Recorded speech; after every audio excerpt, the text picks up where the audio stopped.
হজরত আসমা রাদিয়াল্লাহু আনহা বলেন, আমি হুজুর সাল্লাল্লাহু আলাইহি সাল্লামের নিকট শুনিয়াছি, কিয়ামতের দিন সকল মানুষ এক জায়গায় জমা হইবে এবং ফেরেশতাগণ যে কোনো আওয়াজই দিবেন সকলেই তাহা শুনিতে পাইবে। ওই সময় যখন ঘোষণা করা হইবে যে কোথায় ওই সকল লোক যারা সুখ দুঃখ সর্বাবস্থায় আল্লাহ তাআলার প্রশংসা করিত, ইহা শুনিয়া একদল উঠিবে এবং বিনা হিসাবে জান্নাতে প্রবেশ করিবে। সুবহানাল্লাহ। আবার ঘোষণা করা হইবে, কোথায় ওই সমস্ত লোক যারা রাত জাগিয়া আরামের বিছানা ত্যাগ করিয়া ইবাদত বন্দেগীতে মশগুল থাকিত। সুবহানাল্লাহ। তখন এক জামাত উঠিবে এবং বিনা হিসেবে জান্নাতে প্রবেশ করিবে। সুবহানাল্লাহ।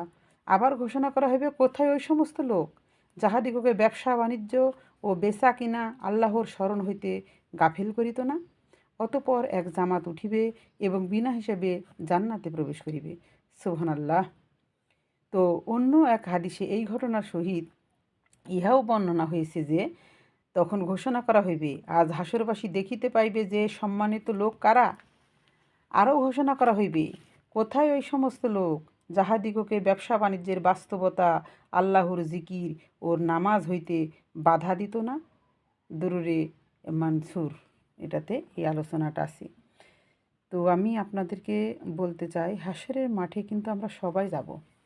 তো আমরা হাসরের মাঠ, মিজানের পাল্লা, ফুলসিরাত এগুলো পার হওয়ার জন্য এপারে কিন্তু আমাদের প্রস্তুতি নিতে হবে। আর আমরা দুনিয়ায় আসছি সীমিত সময়ের জন্য। আমরা কিন্তু কেহই দীর্ঘ সময়ের জন্য আসিনি। আসলে কতটুকু সময় নিয়ে এসেছি আমরা কিন্তু তা জানি না।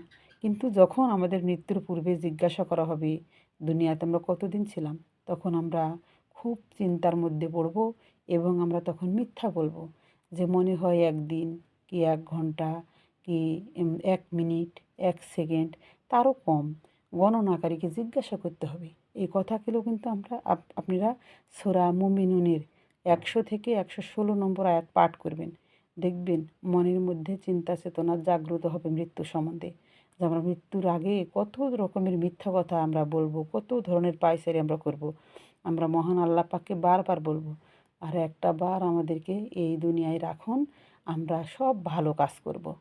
তখন আল্লাহ পাক মুখ ফিরায় নেবেন যে তোরা মিথ্যা কথা বলিস না। অনেক মিথ্যা কথা হয়েছে সেটা আমি জানি। তো সর্বোপরি আমরা 5 ওয়াক্ত নামাজ পড়ব।